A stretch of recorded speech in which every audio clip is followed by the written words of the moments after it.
Clyde Barrow, the most ruthless killer the Southwest has ever known, was granted a parole from the Texas State Penitentiary by Governor Ross Sterling on February 2nd, 1932. He had been placed there after a series of comparatively minor crimes, including chicken stealing and petty thievery in his early boyhood, and culminating in burglary and automobile stealing. After his release, he began seriously his short career of violent crime, stealing automobiles, robbing banks, killing without mercy. Like a snowball rolling downhill, Barrow's crime record began to grow. After he walked out of the penitentiary on parole, one of the first things he did was to team up with Raymond Hamilton, another West Dallas bad boy. Together they went to Hillsboro, Texas, and about midnight on April 30th, 1932, they knocked on the door of a small store owned by J.N. Boucher.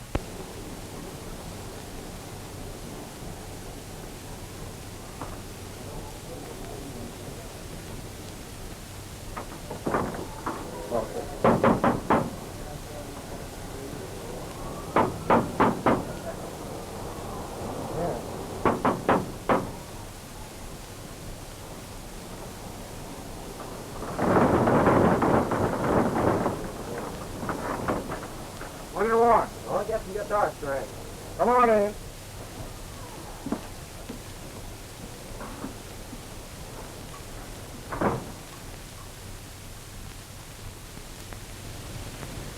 Clyde Barrow murdered J.N. Boucher, a defenseless man, shot him in the back, and then continued to pour hot lead into his body as it lay on the floor.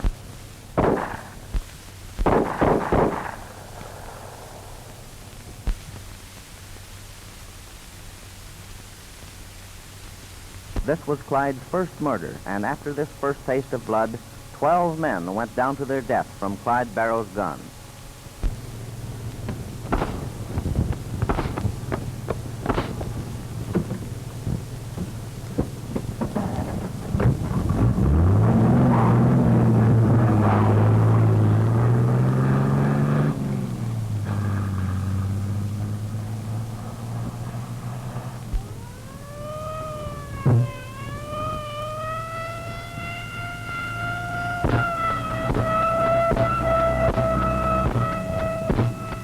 After Clyde had become a full-fledged killer and gone in for big-time crime, he met Bonnie Parker, waitress and wife of a convict.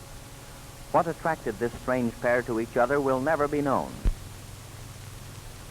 After a series of murders and bank jobs, Bonnie and Clyde were boldly keeping a rendezvous with some of their henchmen near Grapevine, Texas. While they waited, they drank whiskey, made love to each other, and practiced their marksmanship by shooting at birds.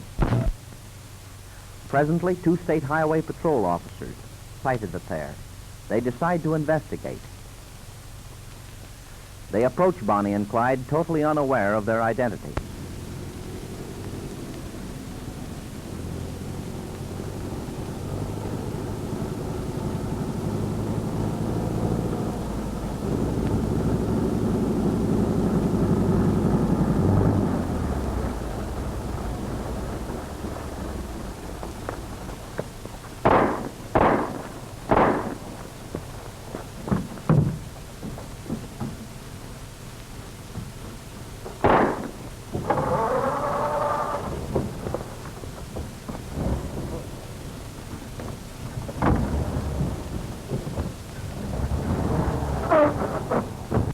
This atrocious murder sealed the doom of Bonnie and Clyde, for every peace officer in the entire Southwest became so enraged over this killing, they pledged themselves to sleepless days and nights in their search for this murdering pair.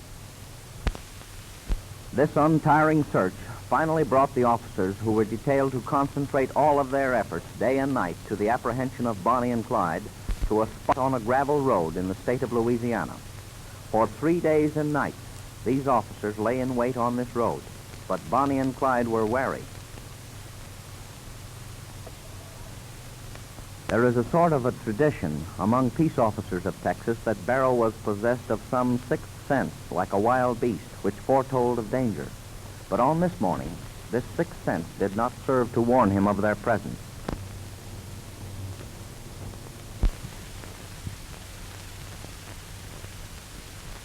That looks like the car, fellas.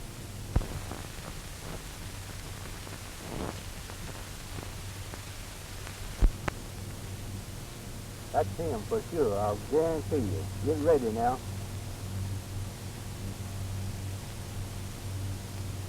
That's him, fellas. If he reaches for it, let him have it. Look out!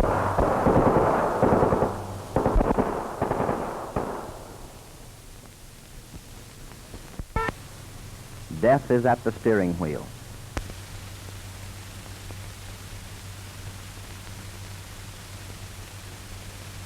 The inevitable end.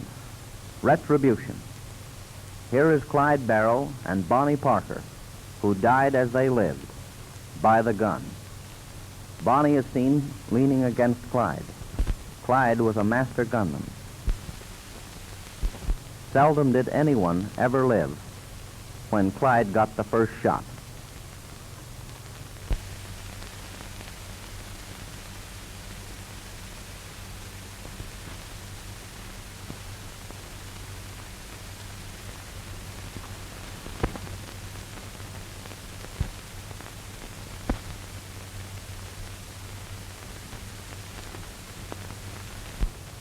Clyde Barrow's mania, his gun, spiked at last by the law.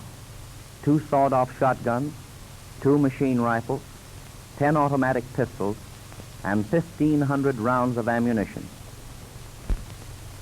The Barrow and Parker death car.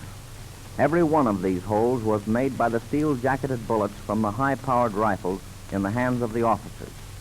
Many of these bullets passed entirely through the door on Clyde's side, through Clyde's body, struck Bonnie, passed through her body, then out through the door on her side of the car. The officers were on the left side of the road, nearest the driver.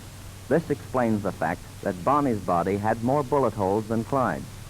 Any one of these bullets would have been fatal to both, but after having killed 14 people, most of whom were officers of the law, and having come safely through so many gun battles, it did not seem advisable to fire just one bullet.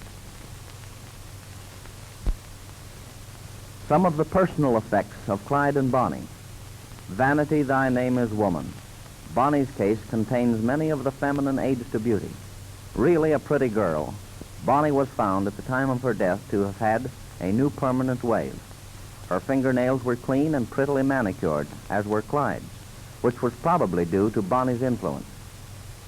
This would indicate that aside from her association with Clyde during their murderous moments, she was a perfectly normal girl in many respects. Clyde's guns were his vanity. At night he would clean, oil, and polish them, and for each one he had a pet name. Barrow was a tourist who changed his home state at will. These license plates, found under the rear seat of the car, made him in turn a tourist from Indiana, Illinois, Iowa, Kansas, Missouri, Arkansas, Oklahoma, Texas, and Louisiana. 4 of the 6 officers who brought down Bonnie and Clyde. On the left, Deputy Sheriff Oakley. Next, Sheriff Jordan, in whose parish in Louisiana Bonnie and Clyde met their death.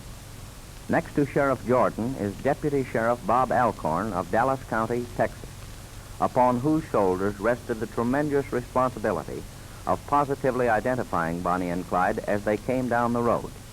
He was the only man in the party who knew Barrow and Bonnie on sight. Not a gun could be fired until he gave the word. At the right is Alcorn's partner, Deputy Sheriff Ted Hinton of Dallas County, Texas, who with Alcorn trailed Bonnie and Clyde for many months. And now it is all over. The people who thought they were so clever that they could beat the law will soon be forgotten behind grim prison walls. Sirens scream, an armored car backs to the curb. They are going for a ride so entirely different from the one which moved slowly from the Barrow home, as Clyde's body is borne to the grave. Again, tragedy and shame descend upon his aged father and mother. Like his brother Buck, he died at the hands of the law. Do you suppose a child was ever born that the parents did not immediately begin to dream of the purposeful life that child would lead, and of how proud they would be to watch that life unfold? In every mother's lap there sits a future president, and no father ever dreamed that the little fellow holding his hand would ever become a gangster. And yet it is the paradox of life that from the day your child comes into this world, a million conflicting influences begin to mold his character. The soul of that child becomes a battleground on which God and the devil fight for final victory. Bonnie's burial was attended only by close friends and relatives, numbering about 150, including her sister Billy Mace, who was a prisoner of the law, charged with the killing of 2 state highway patrolmen, for which crime her sister Bonnie had been accused. Billy Mace was attended at the funeral by 2 deputy sheriffs and a matron of the jail. Clyde Barrow's mother and father, seen in the background, and his brother also paid their respects to the girl who was Clyde's only friend and who died by his side. In the last few words of Bonnie's own poem, which she penned just prior to her death, to a few it means grief, to the law it's relief, but it's death to Bonnie and Clyde.